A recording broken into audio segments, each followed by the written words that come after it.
Hola, buenos días. Bienvenidos a un nuevo capítulo de Con Memoria. Mi nombre es Pablo Rías Camaño y me encuentro nuevamente con Guillermo González Donoso, el historiador favorito del canal. No me voy a aburrir de repetirlo. ¿Cómo estamos, Guillermo?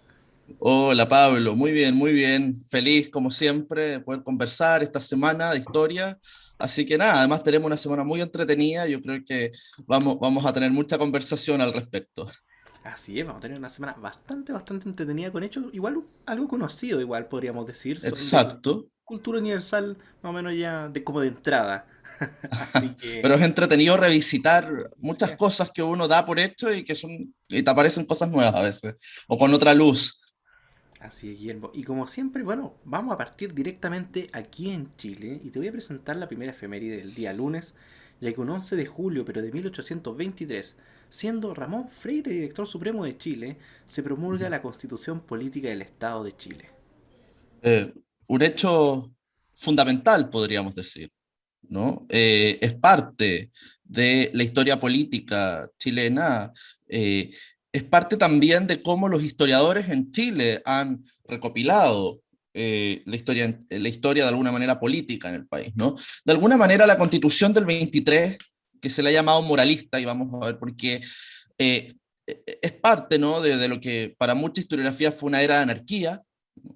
de, pero yo más que de anarquía, ¿no? Más que encontrarnos, ¿no? Porque la guerra civil, si bien es al final, ¿no? De este largo proceso, y va a decantar en un proyecto muy duradero, muy claro, ¿no? En muchos aspectos, eh, estamos hablando, no quiero caer en el típico cliché, porque a muchos nos dijeron, esta es una época de ensayos constitucionales, yo no sé qué es esa cosa.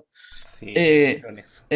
no se ensaya con las constituciones, por lo menos, pero sí se ensaya con el sistema político. De alguna manera el sistema político se pone a prueba y la historia finalmente se convierte en la mejor testigo de aquello, ¿no?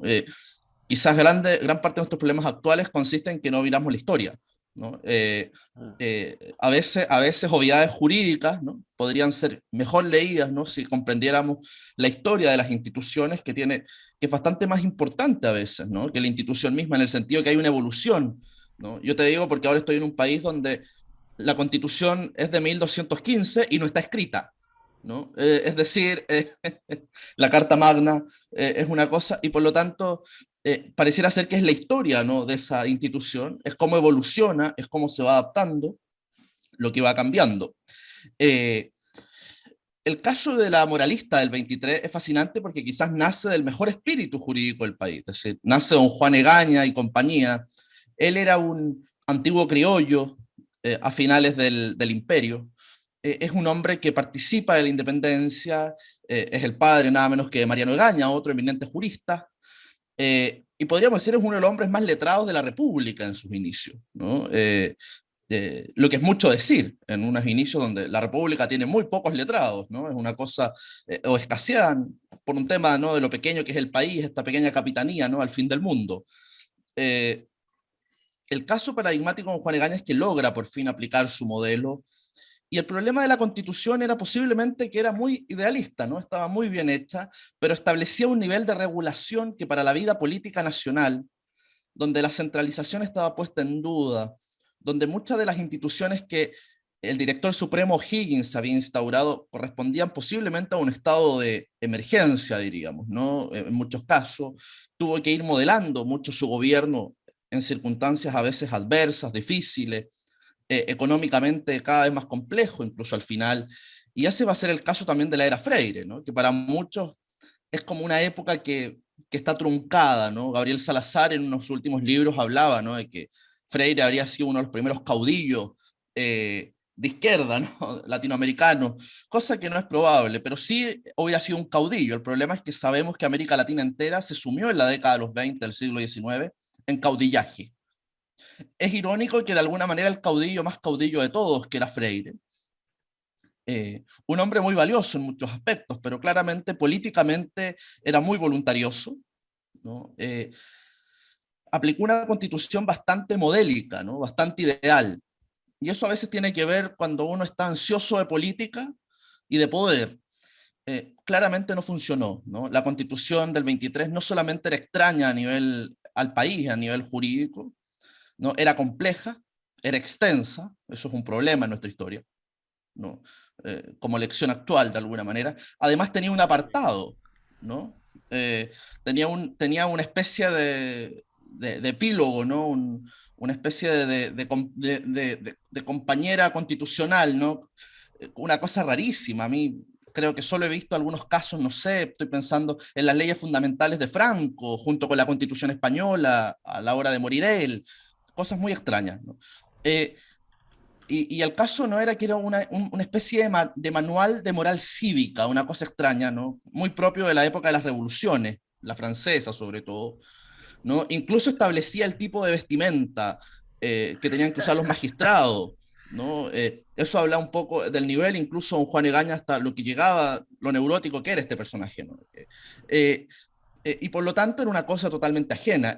Es extraño, ¿no? Yo te diría, pero es paradójico que los países donde las instituciones están más asentadas, donde pareciera ser que la tradición está más arraigada, por ejemplo, pensemos en los magistrados con pelucas en el Reino Unido, pero en Claro, ninguna parte, no hay tradición. ninguna constitución que diga apartado del poder judicial. Uno, los magistrados llevarán peluca.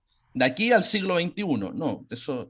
Eh, si hubiera sido así, se hubiera cambiado hace rato. Más bien, las tradiciones sobreviven por otros medios, más que por el constitucional. Pero realmente es parte también de nuestro intento político, de alguna manera, de república. Es el intento, yo creo que más claro, quizás junto con la del 28, en la parte posiblemente el espíritu que José Joaquín de Mora quiso imbuir, del espíritu de la Revolución Francesa en muchos aspectos, ¿no? Del espíritu de una moral cívica francesa, cosa que Chile demostró que tenía otro derrotero, ¿no? Tenía otro camino y nos va a quedar por lo menos una década de restauración política. Por un lado, hay dos noticias, ¿no? Es una década larga, pero también es una década que termina decantando en un proyecto auténtico para el país, duradero en el tiempo. Un poco esa es nuestra historia, ¿no? En eso somos muy franceses también, Sí. pero, pero lamentablemente hay que pasar por esos interregnos muy duros, ¿no? Para la vida política. Bueno, como mencionas, queda claro de que lo que está escrito en un texto no simplemente, no siempre se refleja en la cultura, en las tradiciones de uno, no se pueden cambiar porque está Así escrito en un es, ¿no? papel. ¿No? Así Yo es, creo que el queda muy error de claro. la del 23, ¿no? Era el sueño de una élite muy progresista, muy modernizadora del país, pero que Sí. Me recuerda eh, a alguien, o a alguien, a alguna no, pero en persona. el fondo lo que quiero decir es que había un buen espíritu, ¿no? Bueno, también el infierno está sembrado de buenas intenciones, el camino al infierno, ¿no? Es como... y eso es un drama también en la vida política, pero bueno, ¿no? Finalmente terminan ganando más generalmente, ¿no? Las opciones más pragmáticas, las más prácticas también. Chile es un país así también, no somos un país dado a estadistas, como nos podríamos imaginar en nuestra historia, más bien somos de soluciones un poco más precisas a veces. Exacto, claramente, Guillermo. Guillermo, seguimos en el 11 de julio, este día lunes, y vamos a recordar algo un poco desconocido, ya que un 11 de julio, pero de 1405, zarpa la flota china a manos de Zheng He para explorar el mundo. ¿Y por qué Año tocamos esto? 1405, Porque ojo, es 1405. una historia fascinante, o sea, es increíble, ¿no? Porque nos viene a replantear la historia moderna para nosotros, para Occidente.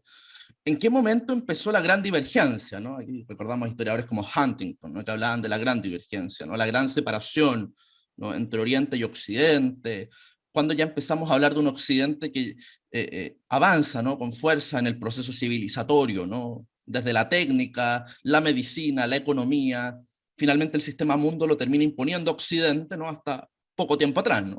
Hoy día volvemos a estar frente al mundo chino, por ejemplo, ¿no? Con mucha fuerza. Bueno, un poco esto es una buena lección para la historia china, para aprender de China, ¿no? Que es un asunto que hay que conocer muy bien. Eh, el Estado chino y la filosofía política, podríamos decir, que hay detrás de esto. La historia, ¿no? En este momento, en la era Ming, ¿no? Estamos hablando del 1420, 21, eh, encontramos el afán, ¿no? Expansionista o explorador de la costa del mar de China y luego de lo que sería la Cochinchina, ¿no? Las Molucas y luego, ¿no? El mar Índico, ¿no? En verdaderamente 7 expediciones, un eunuco de palacio. Eso es muy interesante el sistema político imperial chino, ¿no? En donde muchos hombres y muchas personas podían acceder al poder a través de este sistema confuciano, estatal, de exámenes únicos, ¿no? Muy similar a cómo hoy día opera el Partido Comunista Chino, una cosa muy... El imperio no estaba tan alejado de cómo hoy día funciona China, ¿no? Ahí encontramos un nacionalismo muy similar. Los famosos mandarines, ¿no? Este era el caso no de Zheng, que era un eunuco de palacio, es decir, un hombre que podía estar muy cerca del poder, siendo una persona que más bien no pertenecía a las élites provinciales, ¿no? Y a ese mundo también que era importante en la China imperial. Eh, es una persona que logra convertirse en almirante y convence al imperio de construir una flota enorme, la más grande hasta el momento, ¿no? Una flota de juncos que eran gigantes, ¿no? Se decía que eran de unas esloras tremendas, ¿no? Que eran verdaderas canchas de fútbol flotantes, ¿no? Una cosa que no se va a conocer hasta el siglo XVIII, XIX para nosotros, ¿no? En Occidente. Y van a recorrer en varias expediciones. El punto es que hace poco tiempo atrás, o ya es un debate que tiene su tiempo, ¿no? El historiador Gavins, Menzies Gavins, o Gavin Menzies creo que es el nombre, ahí les voy a mandar la referencia. Él plantea, ¿no?, que efectivamente Zheng habría dado la vuelta al mundo antes que Magallanes y, y de hecho habría tomado contacto con las costas americanas, eso es importante, ¿no? Habría cabotado África, el Cabo Nueva Esperanza, y por lo tanto él ha planteado evidencia desde esa materia. Eso ha generado un debate interesantísimo. Yo un libro que les recomiendo intensamente para conocer esta historia es Civilización de Neil Ferguson. El capítulo 1 parte con esto, porque él se pregunta, bueno, ¿en qué medida Occidente se va a convertir en el área cultural, Europa sobre todo, Europa occidental, en el área cultural civilizadora en la modernidad? Y él nos muestra que para la década del siglo XV, las primeras décadas del siglo XV, China llevaba la delantera en todos los aspectos materiales, ¿no?, de la cultura, pero pareciera ser que habían aspectos del espíritu, ¿no? Algo como el espíritu emprendedor que vamos a encontrar en el Renacimiento italiano, ¿no? Claro. El espíritu de exploración, ¿no? La apertura del mundo que se va a dar en el mundo tardo medieval, cosa que China al contrario, ¿no? De hecho, el Estado va a decretar una cosa increíble, ¿no?, que nos habla del poder del Estado histórico en la China antigua y milenario, este Estado confuciano. Decretan el cierre de las fronteras chinas, ¿no? Una cosa también sucedió en el Japón de los shogunes en algún momento, ¿no? Un Mm, país por siglos cerrado, ¿no? Es una claro. cosa realmente increíble. Y el caso de China es muy increíble por el tamaño, por la extensa costa, por el mar de China, por el contacto histórico con otros pueblos, pero va a estar completamente cerrado a Occidente incluso hasta el siglo XIX, ¿no? De hecho, hasta las guerras del opio, cuando se tenga que forzar a China a abrir sus fronteras por medio del ataque bélico. Eh, un país así, que le da lo mismo estar 300 o 400 años cerrado al mundo, nos habla también de una cultura que está pensando en términos milenarios, ¿no? Los chinos no funcionan como nosotros, en una A corto geopolítica plazo. lenta. Claro. Sí. Yo les recomiendo mucho el texto On China, ¿no?, o China, está traducido al español, de Henry Kissinger, ¿no?, que fue uno de los hombres que logró la apertura de la China de Mao en los años 70, ¿no?, en el gobierno de Nixon con Estados Unidos. Y él tuvo que estudiar todo esto muy bien, comprender muy bien qué hay detrás de los intereses geopolíticos chinos, ¿no? Ahora muchos analistas con muy mal ojo histórico decían, China se va a meter en una guerra en Ucrania. No, eso no es posible, decía gente más seria, ¿no? Decía, va a apoyar a Rusia, naturalmente, en la medida que no le signifique un costo importante. Pero a China le interesa el libre comercio en este momento, le interesa la libre circulación de los bienes, le interesa un orden político conflictivo, pero que sea manejable, ¿no? Eso sí es comprender bien el mundo chino, ¿no? El caso de Zheng es increíble porque nos habla de un momento de exploración que se dice que los chinos podían haber alcanzado el mundo entero con su capacidad técnica, y se cierran radicalmente y dejan una cultura, podríamos decir, estancada por 300, 400 años. Eh, lo que los europeos van a encontrar en Cantón, hacia el interior, después de las guerras del opio, va a ser la misma China del siglo XV, Mm, ¿no? bueno, Con la misma corte, con los mismos ritos, es una cosa realmente increíble. eso es mantener la tradición a esos extremos llamativo, El, bastante llamativo. el confucianismo, ¿no? Sobre todo, bueno, también hay otras fuentes, ¿no?, importantes en la filosofía política china, Mencio y otros, pero Tao, el Tao, pero realmente es el espíritu político del confucianismo una cosa que tiene larga trascendencia, que ni Mao, ¿no?, pudo derrotar, ¿no? Una cosa increíble. Guillermo, volvemos a cruzar el Pacífico y volvemos nuevamente a Chile. 12 de julio pero de 1891 y la Junta de Gobierno de Iquique inicia la Guerra Civil del año 1891 contra José Manuel Balmaceda. Un hecho fundamental, ¿no?, en nuestra historia política. Hablábamos de la Constitución, hablábamos del proyecto del 33, ¿no?, de gran duración, incluso con reformas en la década de los 70, con un espíritu revolucionario muy activo, ¿no?, al final de la administración Montt, pero que permitió el intercambio político, ¿no? Gobiernos liberales con coaliciones que podrían dar una continuidad, una guerra internacional entre medio, es decir, un sistema político muy, muy fuerte. Pero que bueno, hasta la administración Balmaceda, que era un político viejo, además, no era un político de larga, era un político de profesión, era un hombre que había pasado por todos los estadios políticos, conocía muy bien el mundo de los liberales, tenía uniones incluso familiares en ambos bandos, ¿no?, liberales y conservadores, en ambos lados del mundo político, podríamos decir. Era un miembro de la élite muy reputado, además, no tenía contradicciones en sí misma, pero su carácter, su modo, puedo decir también su patriotismo, es un hombre moralmente muy valioso, personalmente, o sea, fue un hombre que puso mucho de sí y de su vida, ¿no?, en la República, mucho de su prestigio personal, eh, incluso a costa a veces de su familia, de sus amistades, eh, incluso haber entrado en la guerra civil, ¿no?, le significa un revés muy, muy duro en su entorno más cercano, va a arrastrar, ¿no?, una melancolía increíble, ¿no?, que lo va a llevar al suicidio finalmente, ¿no? Eso es la guerra civil, ¿no? Y la guerra civil inicia, ¿no?, cuando institucionalmente el Congreso se va de Santiago, se suben en Valparaíso a un vapor hasta Iquique y fundan una junta de gobierno y instalan el Congreso Nacional en Iquique, ¿no?, a la cabeza del almirante Jorge Montt. Esto es importante porque de alguna manera mostraban cómo los balmacedistas son un grupo más bien que quiere preservar la institución presidencial, su autoritarismo, sus prerrogativas eh, que contravenían la Constitución, ¿no? En este momento, cuando el Congreso va a Iquique, lo está acusando de tiranía, por lo tanto, ¿no?, y de dictadura. Efectivamente había vulnerado la Constitución, eso es un hecho indudable, y en esto la clase política entera, ¿no?, de Chile, podríamos decir, con un gran espectro, ¿no?, desde conservadores hasta radicales, pasando por toda la gama de liberales, se cuadra, ¿no?, e increíblemente hace subsistir el sistema político. El parlamentarismo en Chile, que es lo que viene después de la guerra civil, tiene muy mala fama, desde el siglo XX en adelante, ¿no? La Sí. historia en general ha escrito muy mal del parlamentarismo. Yo tengo una visión algo revisionista respecto al tema, que no es mía, naturalmente. Eh, si bien tengo muy buena imagen de la perspectiva modernizadora de Balmaceda y su espíritu personal, es una figura que realmente demostró, ¿no?, en su espíritu poner en riesgo el sistema político y el equilibrio político, y en eso la clase política se supo defender. Eso habla de un cierto sistema político sólido, estable, eh, más allá de un sistema vicioso, como se pudo haber presentado, ¿no? En un momento en que las dictaduras sonaban muy fuerte en el siglo XIX latinoamericano, y guerras civiles en esta misma época, pero mucho más violentas que la nuestra, pese a que la nuestra fue importantemente violenta, políticamente no tuvo los costos, ¿no?, que puede tener un conflicto de ese estilo.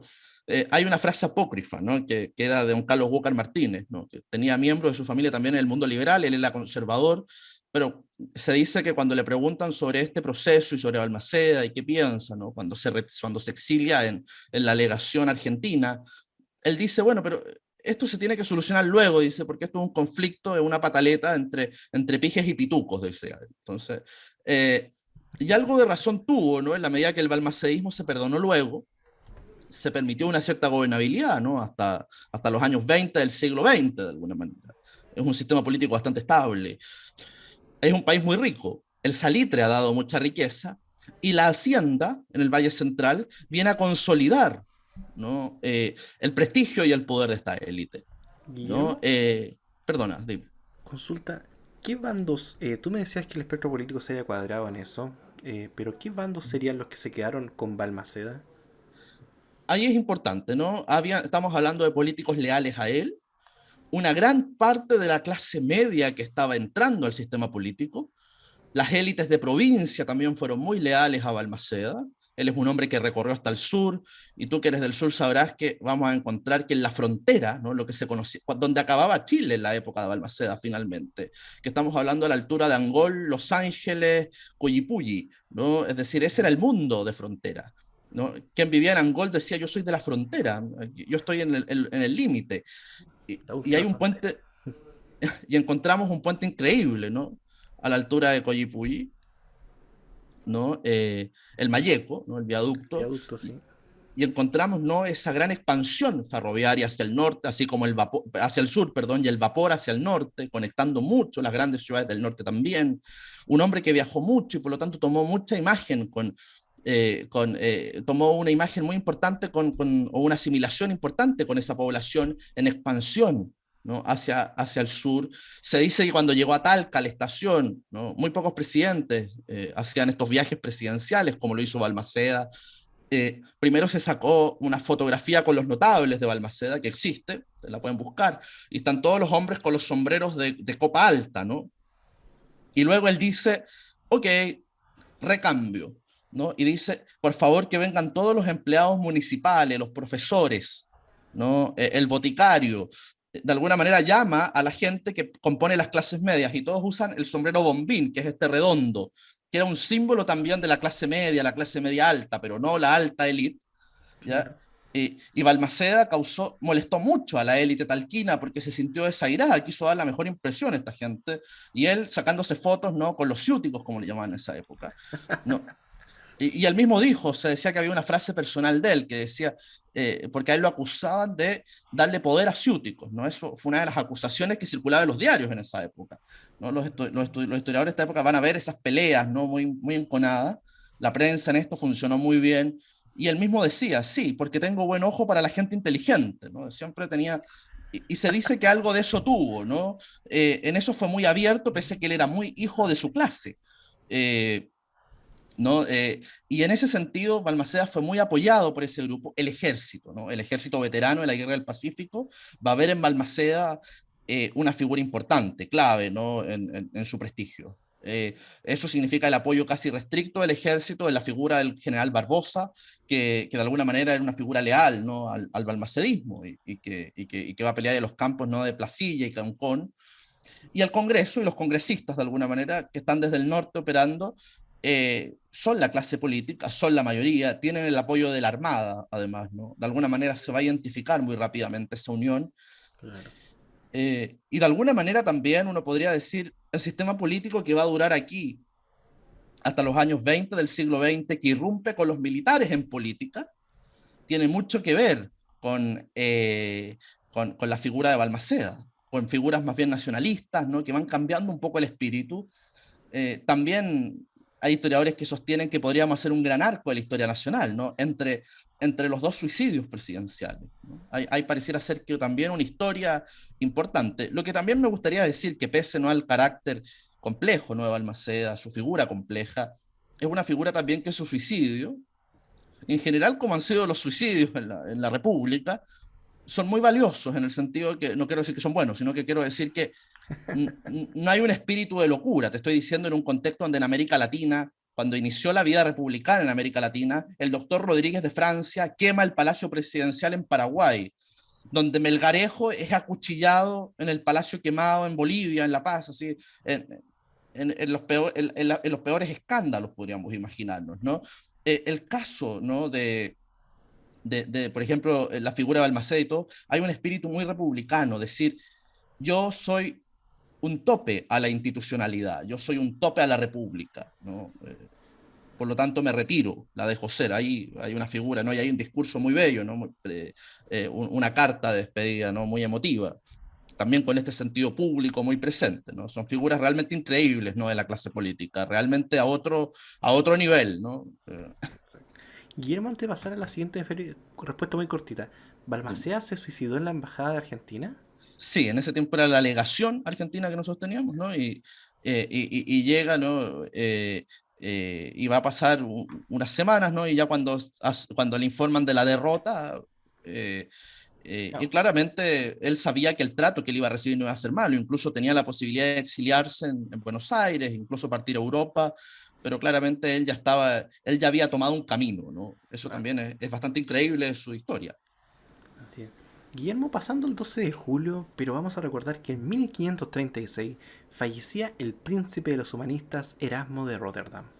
O sea, una figura clave, ¿no? O sea, a mí me encanta, ¿no? Es una figura irónica, el elogio a la locura o su correspondencia con Moro, ¿no? También es una figura compleja emocionalmente, muy melancólica, muy intelectual, ¿no? A veces odiosa incluso, pero es una época, estoy diciendo, en realidad me gustaría poner el acento más bien en la época de este primer renacimiento europeo general, podríamos decir, ¿no? Donde nace este humanismo, estos hombres de letras, pero estos hombres a la vez que son muy cosmopolitas, ¿no? Estamos hablando de una época que están haciendo la reforma, que está apareciendo el poderío, ¿no? De los grandes imperios europeos, y estos hombres de alguna manera circulan entre, entre ese mundo, ¿no?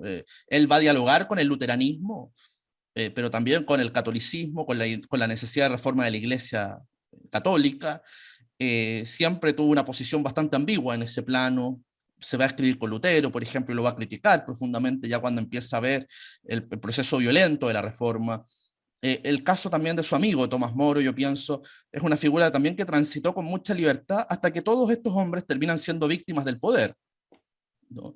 Yo les recomiendo aquí una biografía muy notable, que es la de Stefan Zweig, ¿no? Stefan Zweig, ¿no? Erasmo, es realmente un muy buen perfil de lo que era su personalidad, su espíritu, este hombre delgado, ciertamente enfermizo, hipocondriaco, bastante neurótico, pero que se escribe con toda Europa, ¿no? Es francamente uno de esos momentos de libertad o intelectual que uno puede decir que realmente fascinan, ¿no? Lo que va a venir después es muy distinto, ¿no? A lo que se va a vivir en la época donde Moro está escribiendo Utopía, donde Erasmo es una celebridad europea, donde hasta los reyes son humanistas, ¿no? Es una cosa bastante fascinante.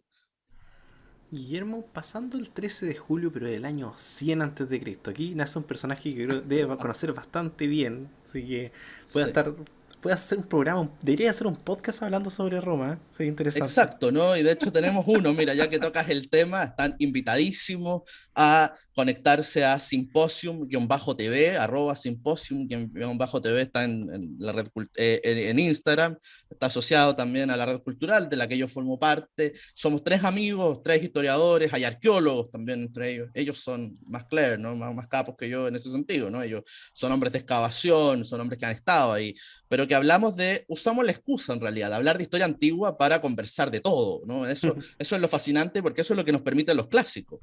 Y aquí estamos hablando de un clásico además, ¿no? Así Que es, el nacimiento de Julio César. Julio César, que no ha escuchado de Julio César, ¿no?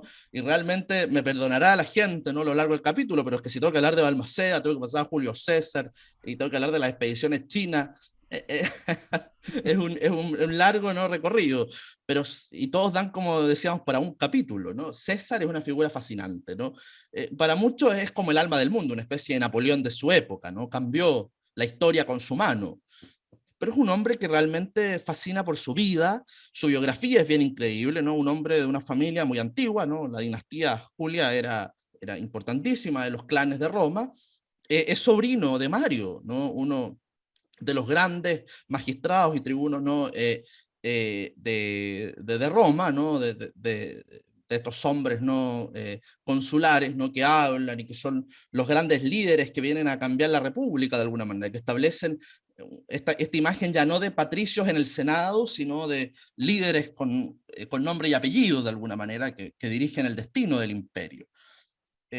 César no fue emperador, fue un conquistador como los grandes conquistadores de la República, pero él viene a terminar en lo que quizás podríamos llamar la Revolución Romana, el fin de la República y cómo una república que se manejaba a través de magistrados, que evitaba como sea, ¿no?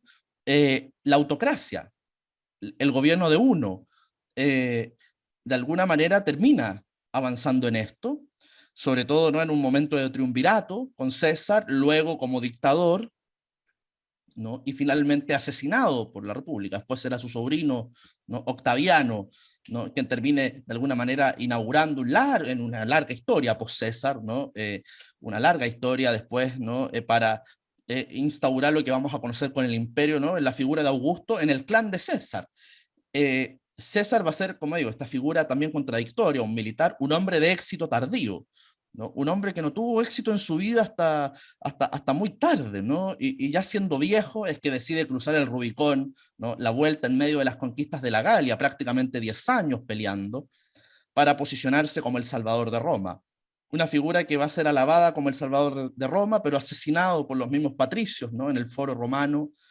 Eh, Finalmente él es ya la muestra más patente, ¿no? De la crisis de la República y el nacimiento del Imperio Romano. Esta figura de emperadores que vamos a conocer hasta la caída del imperio y que va a marcar nuestra imagen de Roma. Hablando, Guillermo, bueno, como hemos dicho, personaje que podemos hablar para rato, pero vamos a pasar un 14 de julio. De aquí, otro hecho importante, pero de 1789, y una turba revolucionaria hace toma de la Bastilla. Un hecho fundamental, ¿no?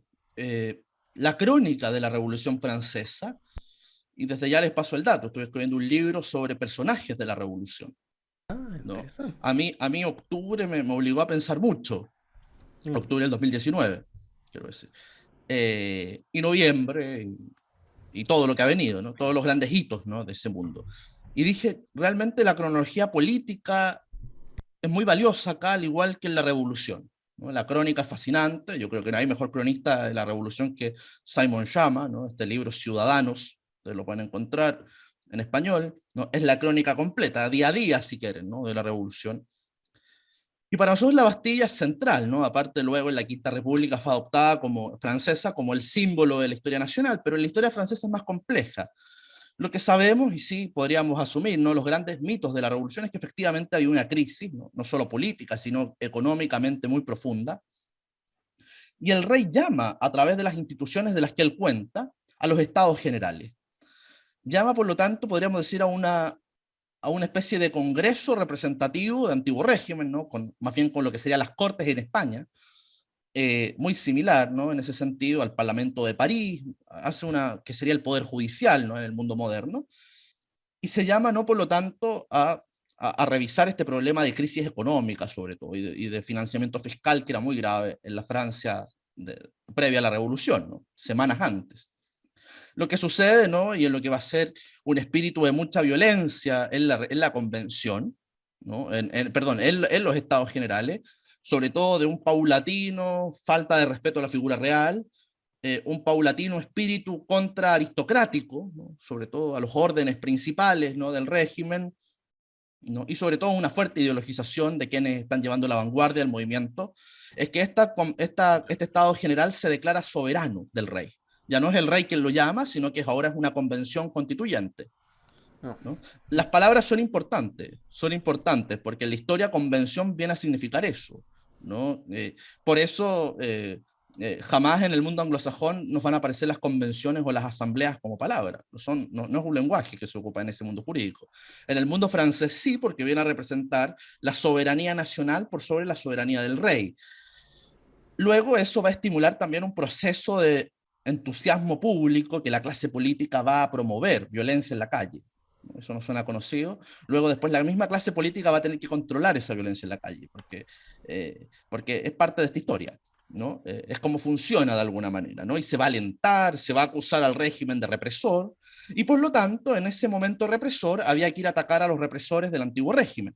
¿Y dónde estaban simbolizados? En París, ¿no? Que era el lugar más violento en Francia donde esto se estaba dando.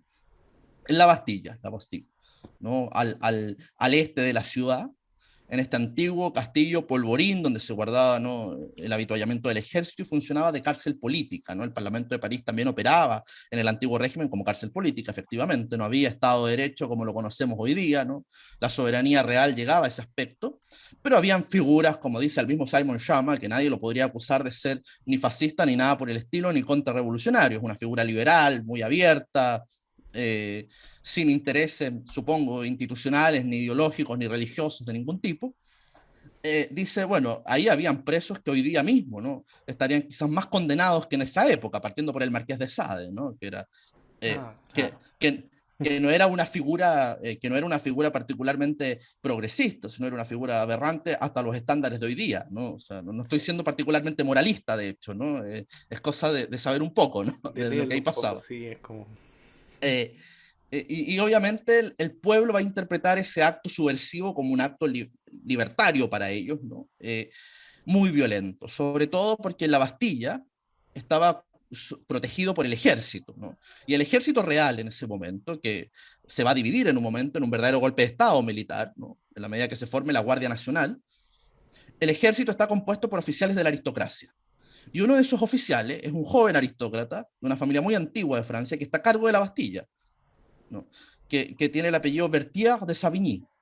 El problema va a ser cuando entren a la Bastilla, que no la va a poder proteger, naturalmente, van a masacrar a los guardias, y cuando encuentren a Berthier, que era un aristócrata, es decir, era un hombre escandalosamente enemigo, ¿no? Del pueblo, para este discurso, ¿no? Totalmente maniqueo, que había alentado la clase política, debo insistir en ello, lo van a masacrar con las manos, es decir, y lo van a matar a cuchillazos, a palazos, y finalmente le van a cortar la cabeza ahí en el suelo, y van a exponer su cabeza públicamente, que va a ser uno de los primeros ritos de la Revolución Francesa. Esto no lo exagero, es cosa de leer las memorias de muchos hombres bastante moderados de esta época, y las cabezas en París se veían cotidianamente antes de la guillotina, quiero decir, ¿no? Ya rodaban Eh, cabezas, literalmente. y luego, como Berthier de Savigny era un hombre más o menos conocido para el orden parisino, dicen, su suegro es el alcalde del ayuntamiento de París, ¿no? Está en el Hotel de Ville, también en la región este, ¿no? En el, más cerca de la ciudad. Y la turba va muy violentamente al ayuntamiento de París, toma a este hombre mayor y lo masacran públicamente. Entonces finalmente cuelgan los cuerpos masacrados y las cabezas de suegro y yerno públicamente. ¿Por qué doy esta narrativa tan específica? Porque me interesa decir que la Bastilla no fue un acto espontáneo de un pueblo hambriento, atacado, ¿no? Por la miseria, frente a unos aristócratas escandalosamente viles, ¿no? Y sanguinarios, ¿no? E injustos y arbitrarios, sino fue un acto promovido desde la clase política. Tanto así, y quiero decir no solamente de los hombres más radicales del régimen, que entraron a los estados generales y luego a la convención. Algunos van a entrar como asesores, que no se han conocido esta historia. Algunos van a entrar también Curioso. por sistemas electorales medios extraños, porque esto va a hacer que aparezcan hombres de provincia medios desconocidos, que empiecen a aparecer. Eh, Como te digo, si a mí lo de los pelados Bade no me escandalizó, porque esto pasó en Francia hace poco. Es decir, de alguna manera es parte de la historia moderna. Y créeme que la revolución tuvo hartos pelados Bade.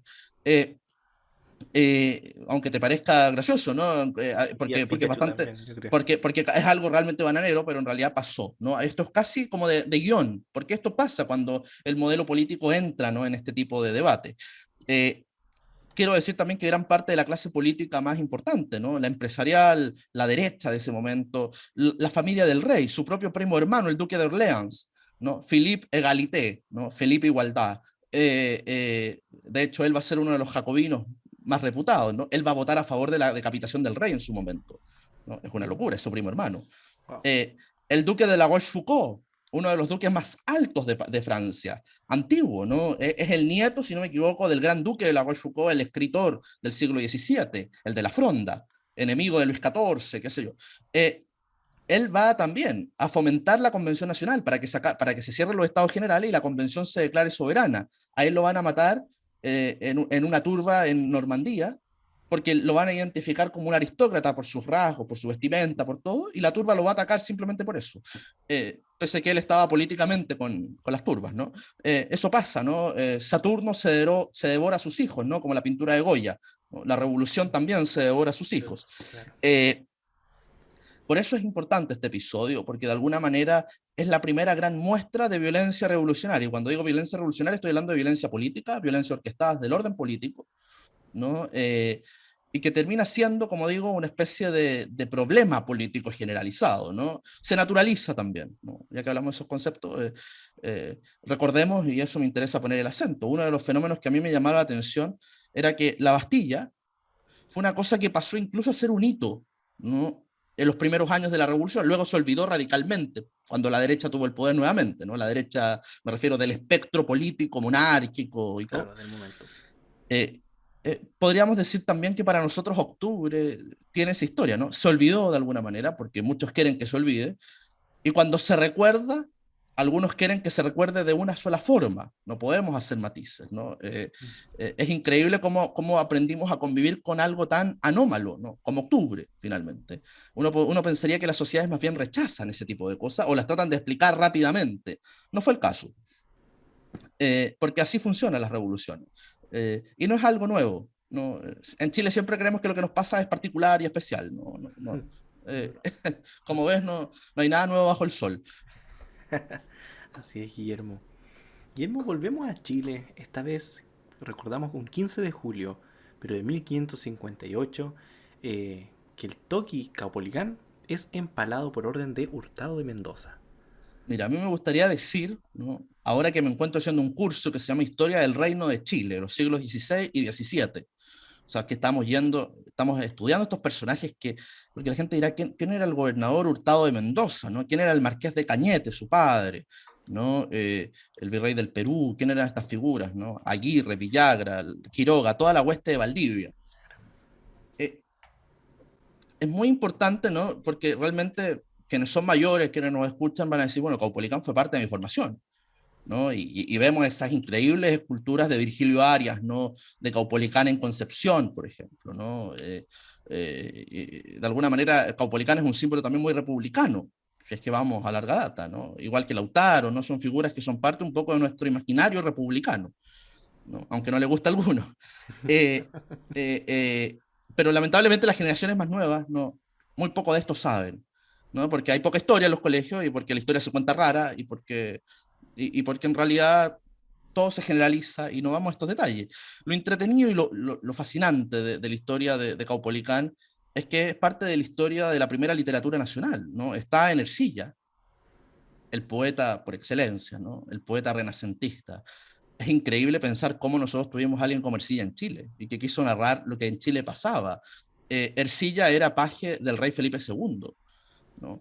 Ercilla no era un poeta, o sea, Ercilla era el ideal del caballero renacentista que iba a la guerra y que escribía poesía, o sea, eh, hay muy poco, es decir, está la Austriada, que cuenta la épica de Don Juan de Austria, está Luis de Camões, ¿no? que narra las proezas de los portugueses en Asia, ¿no? Y está la Araucana, de alguna manera, que narra este gran episodio. Son los lugares épicos del mundo en la época de la conquista. Y nada menos que Ercilla, que es un hombre que vuelve a la corte, que va a estar en medio del Renacimiento español, de alguna manera, un hombre que está a la altura de Garcilaso, un hombre que está a la altura de Cervantes. Recordemos que Cervantes, ¿no? En el Quijote, cuando el sacerdote quema los libros, uno de los pocos libros que salva el sacerdote es la Araucana de Ercilla, ¿no? Sí. Haciendo un gesto, ¿no? Al autor. Eh, lo importante es que se narra a Caupolicán como un héroe mítico, ¿no? Como si fuera una especie de Apolo, Prometeo, ¿no? Son distintos perfiles, ¿no? Y luego lo va a narrar Pedro de Oña, que es nuestro primer escritor chileno, nacido en Angol, ¿no? Y que luego, criado en la corte, educado en la corte de Lima, va a dedicar este poema, ¿no? Al virrey del Perú, ¿no? El Marqués de Cañete, Hurtado de Mendoza. Por lo tanto, la narración de Caupolicán es fundamental, porque es de alguna manera el prototipo del guerrero araucano por excelencia, ¿no? Su historia, ¿no? Su relación con Fresia, que realmente se narra como si fuera Afrodita y Marte, o sea, una cosa pero realmente increíble en esa poesía. Hoy día ya muy pocos sabrán, ya habrán tocado la araucana, o para qué decir el arauco domado de Oña, pero es fundamental, sobre todo porque desde ahí nace nuestra manera de entender ese mundo, de manera poética, de manera épica, de manera premoderna, pero es la manera que tenemos nuestra historia escrita. Yo les vuelvo a volver a esos episodios porque, como digo, han sido fundamentales para la historia nacional, ¿no? Caupolicán o Lautaro, estoy dando dos ejemplos, no simbolizan hoy día los problemas actuales del Estado-Nación chileno, simbolizan más bien una larga historia donde el Estado-Nación de alguna manera fue efectivo en tomar esos símbolos indígenas y hacerlos propios. Eh, es un buen ejemplo. Quizás podemos hoy día hacer matices, quizás estar a la altura de la vida moderna, incluir mujeres, niños y viejos, ¿no? Ya que pareciera ser que están marginados de esta historia. Estoy de acuerdo, pero creo que olvidar lo que ya hasta el momento ya conocíamos y estudiábamos y entendíamos está mal. Y, y la historia de Caupolicán, increíblemente, bueno, siempre nos quedó hay dos grandes episodios, ¿no? La proeza física, ¿no? Esta verdadera ordalía donde carga el tronco, demostrando el poder, ¿no? Como Me acuerdo de cacique, eso. ¿no? Y la muerte tan terrible, ¿no? Eh, por picota, es decir, era una cosa que hasta para el estándar español era terrible. El caso del gobernador Hurtado de Mendoza, lo que él quiere, él viene a pacificar Chile y viene sobre todo a detener el levantamiento desde la época de Valdivia. Entonces tiene que mostrar lecciones realmente draconianas, ¿no? Contra el enemigo de manera terrible. ¿No? Estamos hablando de una guerra de frontera espantosa, lo que fue Arauco, muy violenta, pero que también de alguna manera se prestó para este género épico. Así Así es, el que, relato, la escritura. Guillermo, hablando de relato y escritura, me hiciste acordar de lo que viene ahora, 15 de julio, pero de 1799, y se descubre en esta expedición francesa de Napoleón a Egipto eh, esta piedra Rosetta que le abrió la puerta al mundo de la cultura egipcia. o sea, si es que hay algo que en Occidente nos ha interesado larga data, o sea, uno podría hacer una historia de la egiptología, es eso, ¿no? La fascinación por Egipto. Es cosa de imaginarse que eh, nuestra distancia con la era de Roma es más corta que la época que los romanos tenían con el Egipto antiguo, ¿no? Del imperio antiguo. Es decir, Interesante. es decir, para los antiguos ya era muy antigua la historia egipcia, como civilización, ¿no? Además, bueno, esta forma, ¿no? de ritualización de la muerte, ¿no? Las pirámides, sobre todo el mundo antiguo, ¿no? Los obeliscos, los jeroglíficos, va a ser una cosa que va a fascinar. Eso explicaría por qué en Francia, ¿no? En París, en la Plaza de la Concorde, que en su momento fue la Plaza de la Revolución y que antes fue la Plaza Luis XV, ¿no? Porque la Revolución pasó entre medio, hay un obelisco, hay dos en realidad, que Napoleón trajo de Egipto. ¿No? Eso explicaría por qué en Piazza Navona, desde el siglo XVII, ahí está la fuente de los cuatro ríos, donde la corona un obelisco original egipcio. Porque fascinaban, porque eran muchos Había algo hablado de teólogos. eso, me parece, Sí, sí. en el siglo XVII, de hecho, se decía que los jeroglíficos tenían una organización simbólica, aquí empiezan a nacer también los primeros, les va a fascinar a la masonería, a todo el mundo de alguna manera, porque en el XVIII, porque empieza a armarse una idea, ¿no? De que, por ejemplo, para los teólogos jesuitas del XVII en Roma, el mundo egipcio anunciaba la venida de Cristo, la relación con el mundo judío, los israelitas, ¿no? Hay toda una cosa que se va elaborando. Finalmente nadie supo descifrarlo, ¿no? Hay grandes egiptólogos en el 18, grandes estudiosos, grandes coleccionistas. Pareciera ser que los obeliscos se traían como quien trae una maleta, porque todos tenían un obelisco. Eh, Hace poco aquí estuve en un palacio, ¿no? de Blenheim, que era de los duques de Marlborough, ¿no? La familia de Churchill, ¿no? Aquí al lado de Oxford, y en el jardín hay dos obeliscos Obelisco. egipcios, ¿no? Y el duque los mandó a pedir, así como... ¿Con eh, quién va a buscar pan caliente así? el problema es que nadie los sabía leer. Y los jeroglíficos visualmente son muy fascinantes, ¿no? Eh, Hasta que se descubre, ¿no? En medio de esta... fue incluso una explosión para poder avanzar entre las ruinas, de hecho se dice, ¿no? De hecho se dice que fue por error, ¿no? Que fue excesiva la explosión, ¿no? Pero el punto es que se dice que ahí aparece esta tabla, esta piedra de Rosetta, que es bastante pequeña en realidad, yo imaginaba que era una tremenda piedra, pero Ah, es ¿no? un texto, no, el Museo Británico debe tener unos 50 centímetros Ah, por 30. igual pensé que era una piedra grande así. Sí, no, es como un cuadernillo, pero de piedra. Lo fascinante es que está escrito el jeroglífico, está después en arameo y luego en griego. Por lo tanto, Ah, ahora podíamos, ¿no? demostrar el significado de los caracteres porque teníamos la traducción de un texto, ¿no? Y por primera vez, ¿no? desde la época de Champollion, ¿no? en la era napoleónica, ¿no? Vamos a tener el descubrimiento de este mundo que hasta el día de hoy fascina. Yo aquí, de hecho, les vamos a compartir un video de la red cultural porque nosotros tenemos contacto con quizá uno de los, fue profesor nuestro, ¿no? Uno de los egiptólogos más reconocidos del mundo hispano, que es perdón, que es José Yul. Es una figura que además la vamos a tener en muchas actividades este año, a final de año, porque en noviembre se cumple el aniversario del descubrimiento de Lord Carnarvon y Edward Carter de la tumba de Tutankamón. Se cumplen los 100 años. interesante. Así que también marcaron de alguna manera esos hitos de la egiptología que tanto nos fascinan a nosotros, ¿no? Y seguimos, ¿no? pensando, ¿no? que Egipto es uno de los lugares que hay que ver, las pirámides, comprender ese misterio también al cual asociamos muchas veces, ¿no? estas ruinas. Claro, o sea, esfinges también. Todo ese Sí, mundo muy llamativo. Guillermo, entrando en el fin de semana ya, Un 16 de julio, pero de 1953, fallece el autor anglo-francés Hilaire Belloc, esencial en la defensa del cristianismo frente al progresismo O creciente de esa sea, época. hoy día hay que leerlo, ¿no? Aparte me fascina porque son esos autores tan excéntricos, ¿no? Porque uno podría decir es un autor militante, ¿no? Porque era católico, converso católico, o sea, tenía formación, era francés, va a ser gran parte de su vida en Inglaterra, una Inglaterra que más bien tiene muchos conflictos con el mundo católico en el nivel cultural, por ejemplo.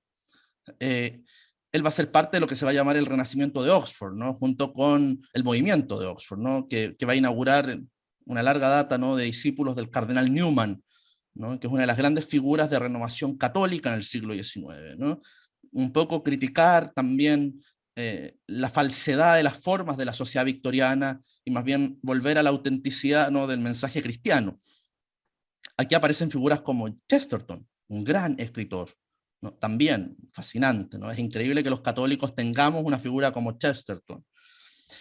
Y contemporáneo a él y muy amigo, y parte de este grupo de hombres muy excéntricos, peleadores, discutidores, que imaginarse que estos se juntaban en unos pubs con cervezas gigantes, ¿no? A pelear toda la noche sobre quién era más importante, ¿no? Si San Francisco o Santo Tomás, ¿no? En la historia del cristianismo, o si no a discutir, bueno, qué es lo último que se está escribiendo, ¿no? Y discutiendo a Nietzsche o discutiendo a Bernard Shaw y a estos grandes contemporáneos de su época. Estamos hablando de intelectuales de primer orden también, no eran solamente buenos predicadores, por así decirlo. Belloc se le llamó el viejo trueno en una gran biografía, yo les recomiendo, de Joseph Pearce, ¿no? Que es el biógrafo de Tolkien, de Chesterton, ¿no? Ah, El ahí. viejo trueno, ¿no? Como era conocido porque era muy beligerante, va a ser el gran defensor de la unidad de Europa y sobre todo una Europa que tiene que, para él, consolidarse como cristiana, ¿no? Y católica. Él decía, la fe de Europa es la fe, o sea, no es de alguna manera siendo polémico con el cristianismo, ¿no? Con la secularización que se está dando en Francia, él como también de familia francesa, pese a que hizo toda su vida en Inglaterra, un hombre realmente fascinante, verlo, en el sentido de que de esas figuras intelectuales muy complejas, un gran biógrafo también, un hombre que quería, yo creo que es lo más fascinante verlo, su biografía, porque es un hombre que quiere de manera amena, ¿no? Mostrándote la historia, te quiere demostrar la grandeza de su mensaje, más bien del mensaje del cristianismo, ¿no? De por qué él optó por la fe católica. Y aquí, y de alguna manera, de sus discípulos o los que lo van a leer, van a aparecer figuras como McDonald's, como Lewis, como Tolkien, que son figuras intelectualmente muy complejas, ¿no? Tolkien con un catolicismo también que va a ir derivando muy complejo, Lewis en un cristianismo, él va a seguir siendo fiel a la iglesia de Inglaterra, pero también con ciertas ideas propias, son hombres realmente que fascinan por su complejidad intelectual, literaria, histórica, ¿no? Yo les recomiendo esencialmente Belloc, su biografía, su escritura de historia, porque era un gran amante de la historia y le gustaba que todo el mundo leyera historia y la leyeran fácil, que creo que es una virtud que muchos deberíamos adoptar.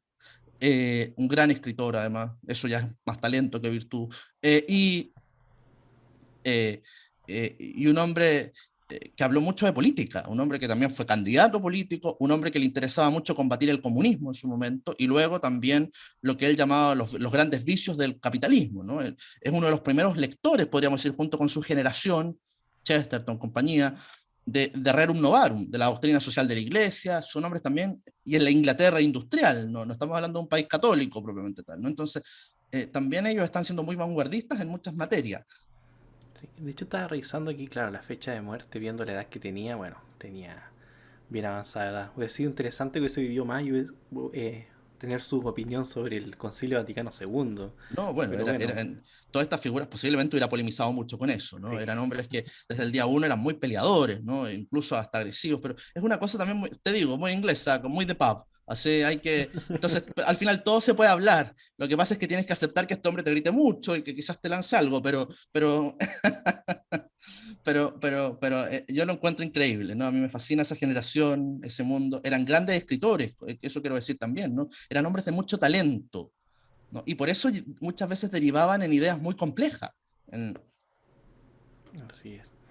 Guillermo, para terminar la semana, día domingo, 17 de julio, pero de 1918. Vamos a recordar a la familia real rusa, a los Romanov, de cómo fueron ejecutados por los bolcheviques en un Bueno, subterráneo de así la es. casa Ipatiev.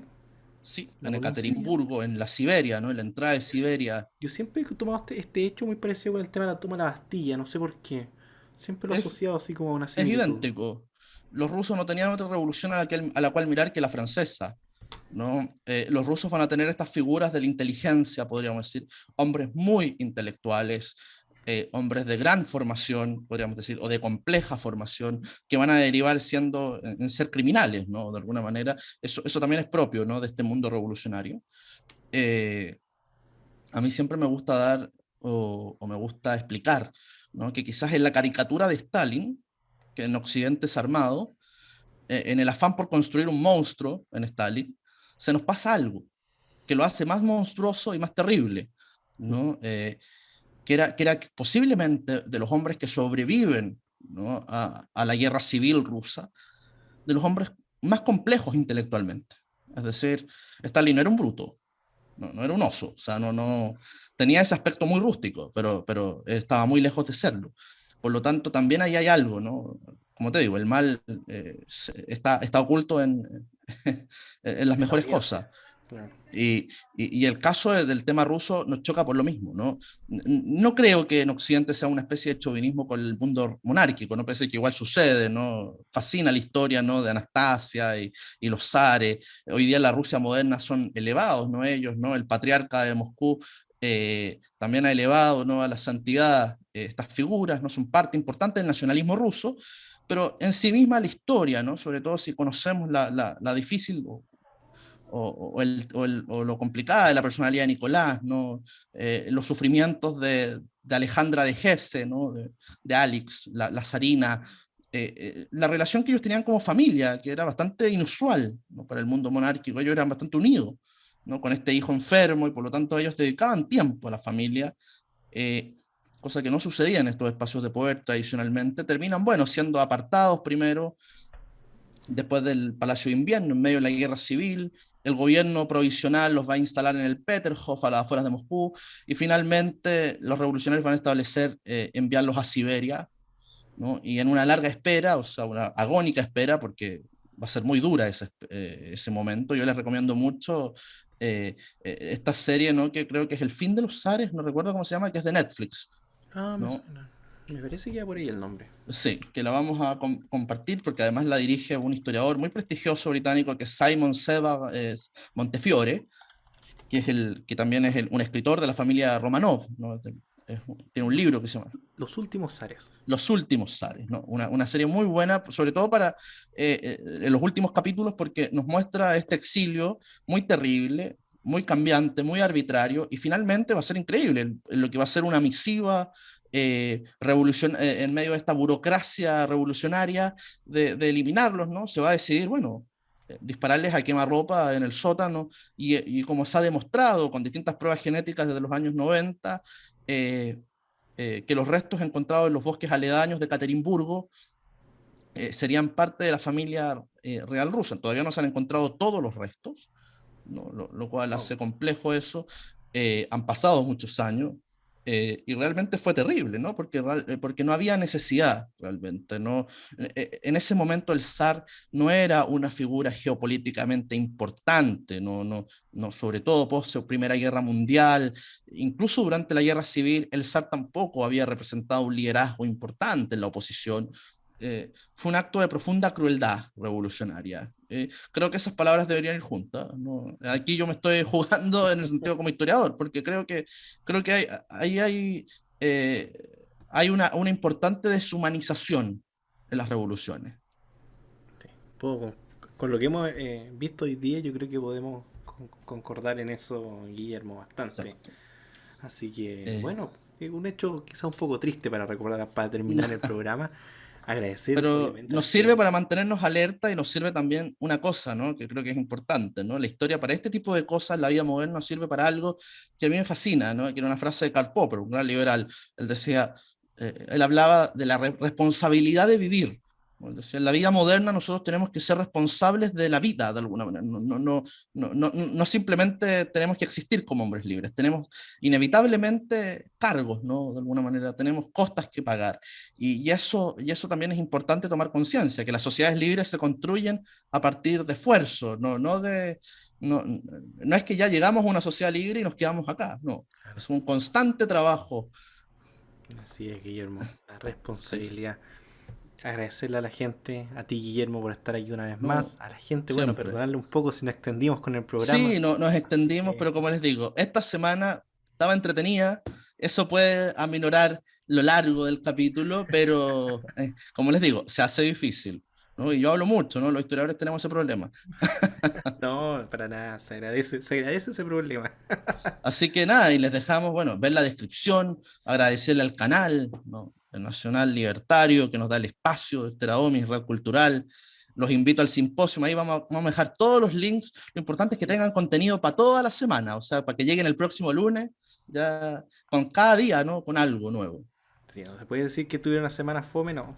Si usted tiene tiempo libre, Exacto. se mete a la descripción de todo el video así y descripción. Y bueno, los cursos como siempre también. Bueno, seguir Red Cultural en Instagram. Yo siempre bien atento ahí. Tengo que activar la notificación en Instagram. No sé si algunos sabían que Pues, se puede activar notificación en así Instagram. es, ¿no? Así que ahí atento a lo que Además, se están estamos publicando. compartiendo, por ejemplo, esta semana, mucho contenido liberado, o sea, totalmente gratuito, clase completa, va la clase de la Revolución Francesa, va nuestra conversatorio increíble, ¿no? Que tenemos, que se llama Las Constituciones en la Historia de Chile, ¿no? Hecho por Mm. Magdalena Mervilá y el almirante recientemente fallecido, Renato Valenzuela, así que es contenido totalmente liberado, ¿no? Así que ustedes ahí se pueden entretener, ¿no? Quien lo quiera poner en el auto, así para oírlo, o escucharlo mientras plancha, yo, lo que sea.